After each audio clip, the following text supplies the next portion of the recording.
Welcome to Samba Samba. Enjoy the video. In this video, I will explain the current status of Dead Cells multiplayer. Many players wonder about teaming up, but it's important to know that Dead Cells is fundamentally a single-player adventure. The game's design emphasizes individual skill and progression through its challenging levels. While the idea of playing with friends is appealing, the developers have consistently prioritized delivering a robust and polished solo experience, which has been a core part of its success since its initial release. So, for now, prepare for a solitary journey.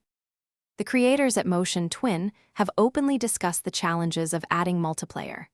They've stated that integrating online co-op is a very complex and costly endeavor, requiring a specific network architecture.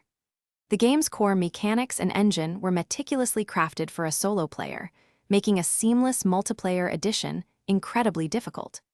Their decision was to perfect the single-player journey, ensuring every run offers a deep and engaging challenge, rather than diverting resources to a potentially compromised co-op mode. Despite the lack of official multiplayer, the Dead Cells community frequently expresses a strong desire for it. Discussions across various forums show players imagining how co-op could work, from two-player teams to competitive modes. Fans often highlight how a multiplayer option could bring new life and replayability to the game's already extensive content.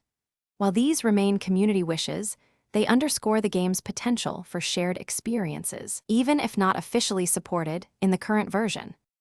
If you're looking for a co-op roguelite experience, there are other excellent games available that offer official multiplayer. Interestingly, the very same studio behind Dead Cells, Motion Twin, is developing a new game called Windblown.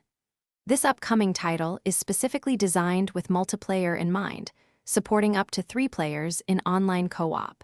It aims to capture the fast-paced action of Dead Cells within a shared experience, offering the co-op adventure many fans have been hoping for. Thanks for watching. Consider subscribing if we helped you.